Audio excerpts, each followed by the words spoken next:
बिस्मिल्लाहिर्रहमानिर्रहीम। अस्सलाम वालेकुम डियर स्टूडेंट। इस उम्मीद के साथ कि आप खैरियत से होंगे। अच्छा स्टूडेंट, हमारा जो प्रीवियस लेक्चर है उसमें हमने ये दो फार्मूलाज प्रूव किए थे। एक V1 प्राइम का फार्मूला प्रूव किया था और एक हमने प्रूव किया था V2 प्राइम का फार्मूला। अब इस लेक्चर के अंदर हम चार केसेस डिस्कस करेंगे। एग्जाम की इंपॉर्टेंस इनकी समझ लेंगे। एग्जाम में स्टूडेंट्स ये आप लोगों के पास अलग अलग चार केस, अलग अलग शॉर्ट क्वेश्चन है। इनके जो रिजल्ट्स हम निकालेंगे वो रिजल्ट्स जो से हैं वो एमसीक्यूज में पूछे जा सकते हैं। तो यानी ये टॉपिक जो सा है वो कलेक्टिवली मिल के चारों केसेस लॉन्ग क्वेश्चन भी बनते हैं।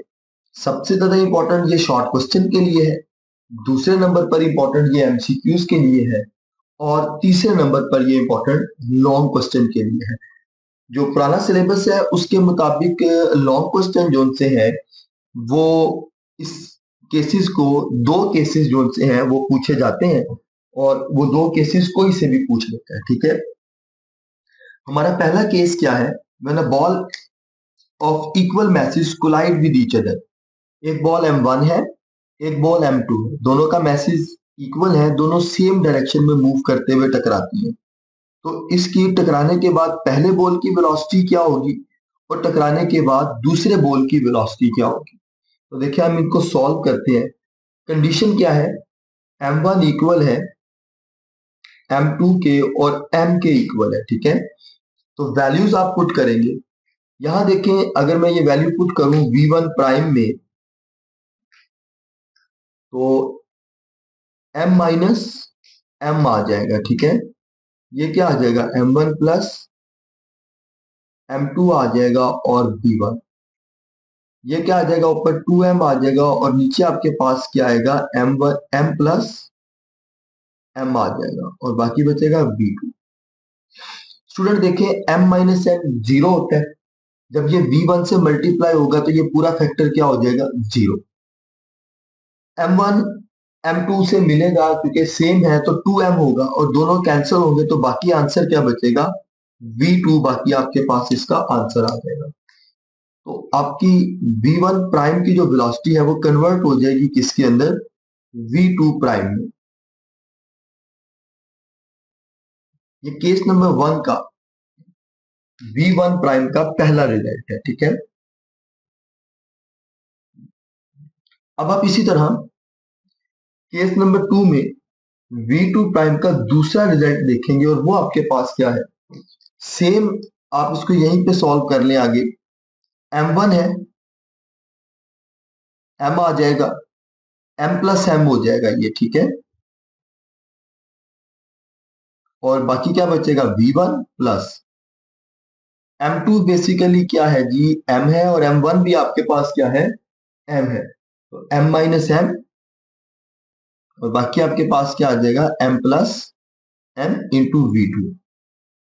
ये सारा फैक्टर आपके पास जीरो होता नजर आता है आपको क्योंकि M माइनस M आपके पास क्या है? जीरो है। M प्लस M कट जाएगा, 2M से कट जाएगा तो रिजल्ट आपके पास क्या आएगा बेटा? रिजल्ट आपके पास आएगा V2 dash is equal to V1।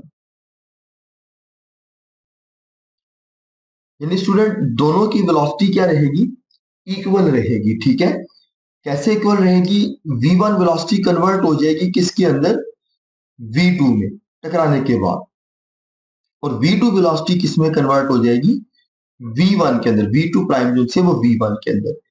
तो दोनों सेम वेलोसिटी से क्या करेंगे? ट्रेवल करते रहेंगे, ignoring the collision effect, frictional effect. ठीक है, आइडियल केस के लिए यह हमारे पास था जी आज का पहला केस। इसके बाद जो दूसरा केस है स्टूडेंट, अब आप उसको देखते हैं। दूसरे केस में V2 जो सा है वो जीरो है, यानी M2 रेस्ट पर पड़ा हुआ है और M1 V1 वेलोसिटी के साथ जाकर इसे टकराता है। देखिए स्टूडेंट, जब V2 जीरो है तो ये पूरा फैक्टर V1 प्राइम के अंदर क्या हो जाएगा? जीरो हो जाएगा। ठीक है, बाकी आपके पास रिजल्ट क्या बचेगा? पहला रिजल्ट तो ये बचेगा V1 prime is equal to M1 minus M2 divided M1 plus M2 into V1। इसी तरह V2 प्राइम में V2 जीरो है, ये पूरा फैक्टर आपके पास क्या कहलाएगा, ये पूरा फैक्टर आपके पास जीरो कहलाएगा, ठीक है। 2m1 divided m1 plus m2 into V1।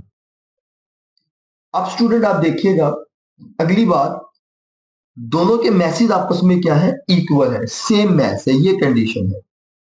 Mess same है तो m माइनस एम क्या होगा, जीरो। तो आपके पास ये इक्वेशन इस तरह से लिखी जाएगी, m minus m divided m1 plus m2 into V1। तो V1 प्राइम आपके पास क्या आ जाएगा, जीरो आ जाएगा, ठीक है। ये दूसरे केस का पहला रिजल्ट है। अब दूसरे केस का दूसरा रिजल्ट क्या बनेगा, m1 की जगह पर आप क्या रिप्लेस करोगे, आप रिप्लेस करोगे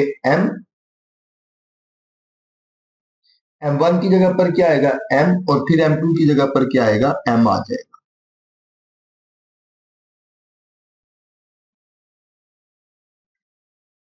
ये दोनों आपस में कटिंग होंगे और V2 प्राइम जो सा है वो किसके बराबर आ जाएगा, V1 के बराबर। स्टूडेंट ये केस आमतौर पे आप बच्चे एक्सप्लोर करते हो स्नूकर खेलते हो। जब आप स्नूकर खेलते हो तो एक बॉल जाकर टकराता है व्हाइट बॉल आपका रेड बॉल से, व्हाइट बॉल एग्जैक्ट अपनी जगह पर रुक जाता है और रेड बॉल आगे सेम वेलोसिटी से ट्रेवल कर जाता है। तो जब V2 रेस्ट पर पड़ा हुआ है, V1 जाकर टकराएगा तो V1 खुद रेस्ट पर आ जाएगा और V2 जो सा है वो V1 की वेलोसिटी को अटेन करके सेम वेलोसिटी से आगे ट्रेवल कर जाएगा। तो केस नंबर 2 के हमारे पास दो रिजल्ट है कि final velocity after collision of ball 1 zero हो जाती है और बॉल 2 की वेलोसिटी जो है वो बॉल 1 वाली वेलोसिटी के इक्वल आ जाती है। इसके बाद स्टूडेंट हमारा नेक्स्ट जो केस है वो केस नंबर 3 है। केस नंबर 3 क्या है, when a light body collides with the massive body. एक मैसिव बॉडी है जिसका मैस m2 है और वो रेस्ट पर पड़ी हुई है, V2 उसका जीरो है। एक स्मॉल m1 की वेलोसिटी V1 वेलोसिटी से जाकर उसके साथ कोलाइड करती है। याद रखिए m2 के लिए m1 का मैस जो सा है वो नेग्लिजिबल है, ठीक है, वो ऑलमोस्ट जीरो के इक्वल है। तो हम क्या करेंगे, यहां पर m1 को जो सा है वो थर्ड केस में जीरो कंसीडर कर लेंगे। उसकी रीजन क्या है, पहले तो देखिए V2 आपका क्या है, V2 आपके पास यहां पर जीरो है, तो V2 की वैल्यू भी आप क्या करोगे जीरो, और M1 इतना ज्यादा स्मॉलर है M2 के मुकाबले में कि उसका मैच उसके लिए निग्लिजिबल है, तो M1 भी क्या कंसीडर होगा, जीरो कंसीडर होगा। तो अब आप इस इक्वेशन में देखें, M1 की जगह पर क्या आएगा जीरो, M1 की जगह पर जीरो आएगा, M2 वैसे ही लिखा जाएगा, ये V1 आएगा और ये सारा फैक्टर आपके पास जीरो हो जाएगा क्योंकि V2 जीरो। तो V1 प्राइम जो सा है वो क्या आएगा आपके पास, नेगेटिव V1 के इक्वल आएगा। अभी हम इसका रिजल्ट भी समझ लेते हैं कि इस बात का मतलब क्या है। अब आप इसका दूसरा केस सॉल्व करें, V2 सारा फैक्टर अगेन आपके पास क्या हो जाएगा, जीरो हो जाएगा। तो V2 प्राइम आपके पास क्या बचेगा, M1 जीरो है तो यहां पर जीरो पुट करेंगे, ये सारा फैक्टर भी किसके इक्वल आ जाएगा, जीरो के इक्वल आता नजर आता है। कैसे, M1 की वैल्यू जीरो पुट करेंगे, M1 अगेन जीरो, ये क्या आएगा M2, और V2 प्राइम अगेन आपके पास क्या आ जाएगा, जीरो के इक्वल आ जाए। यानी जब कोई लाइटर बॉडी किसी मैसिव बॉडी से जाकर टकराएगी तो वो लाइटर बॉडी टकराने के बाद सेम वेलोसिटी के साथ वापस आ जाएगी। V1 और V1 प्राइम क्या रहेंगे, सेम, बट नेगेटिव साइन किसको रिप्रेजेंट करेगा, ऑपोजिट डायरेक्शन को, और V2 के ऊपर कोई असर नहीं पड़ेगा, V2 क्या रहेगी, अपनी जगह पर रेस्ट पे रहेगी। बिल्कुल ऐसे ही जैसे आप दीवार पर बॉल को मारते हैं तो बॉल सेम वेलोसिटी से रिटर्न बैक हो जाती है और दीवार मूव नहीं करती है क्योंकि वो एक मैसिव बॉडी है। तो तीसरा केस जो है वो प्रैक्टिकली आप अप्लाई करते हो अपने घरों के अंदर। जैसे आप किसी चीज को हिट करते हो दीवार को बॉल के साथ, तो वो बॉल रिटर्न वापस आती है सेम वेलोसिटी से, और आपका जो बॉल है वो क्या रहता है, रेस्ट पर रहता है। तो तीसरे केस के ये दो रिजल्ट जो होते हैं वो आपने तैयार करने हैं। अब स्टूडेंट इस लेक्चर के हमारे पास आखिरी केस है और वो है केस नंबर 4। केस नंबर 4 क्या है कि एक मैसिव बॉडी जिसका मैस m1 है वो v1 के साथ ट्रेवल करती हुई जाके टकराती है m2 के साथ, और m2 जो सा है वो एक लाइटर वेलोसिटी है, एक लाइटर मैस है, और उसका हल्का सा मैस जो सा है वो भी रेस्ट पर पड़ा हुआ है। तो अब आइए इसके रिजल्ट निकालते हैं। v2 0 है तो ये पूरा फैक्टर यहां पर क्या हो जाएगा, 0। और m1 बहुत लार्ज है, m2 बहुत स्मॉल है, तो यहां पर m2 को क्या लिखेंगे, हम m2 को इग्नोर करते हुए इसको 0 करेंगे।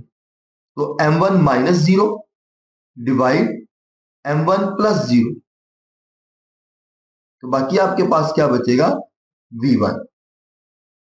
ये सारा फैक्टर 0 हो जाएगा। तो जो रिजल्ट आपके पास आएगा वो क्या आएगा कि कोलिजन से पहले की वेलोसिटी और कोलिजन के बाद की वेलोसिटी हैवियर मैस की क्या रहेगी, एक जैसी रहेगी। वो सेम स्पीड से ट्रेवल करता रहेगा, उस पर कोई फर्क नहीं पड़ेगा। और अब आप देखते हैं कि m2 के ऊपर क्या फर्क पड़ेगा, v2 का सारा फैक्टर क्या हो जाएगा स्टूडेंट, 0। बाकी आपके पास क्या बचेगा, v2 prime is equal to 2 m1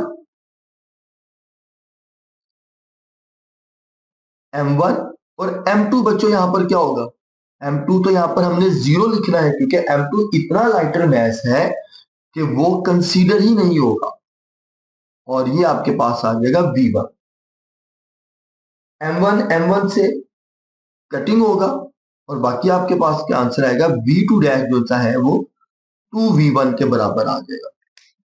यानी स्टूडेंट्स जो सेकंड वॉल है वो इसकी फोर्स लगने के साथ, इसको कोलाइड लगने के साथ इसी के साथ आगे ट्रेवल करना शुरू कर देगा। ये दोनों सेम वेलोसिटी में सेम ऑब्जेक्ट बन के ट्रेवल करना शुरू कर देंगे इस तरह से।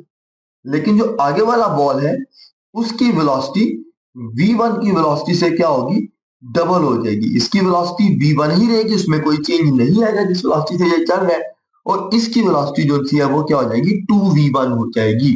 वो सेम वेलोसिटी के मल्टीप्लाई करेंगे 2 से तो उससे ट्रेवल करना शुरू करेगा। तो स्टूडेंट ये टोटल आपके पास 4 केसेस है और इनके 8 रिजल्ट्स है। ये एमसीक्यूज के लिए आप तैयार करोगे, हर केस जो सा है वो अलग अलग शॉर्ट क्वेश्चन के लिए तैयार करोगे, और ये 2 केसेस जो से हैं वो एट द सेम टाइम आपसे लॉन्ग क्वेश्चन में भी पूछे जा सकते हैं। तो आज का ये लेक्चर हम यहाँ पर क्लोज करते हैं। आज के लेक्चर सिर्फ इतना ही है। नेक्स्ट लेक्चर जो सा है उसमें हम अपनी in elastic collision in one dimension का टॉपिक स्टार्ट करेंगे।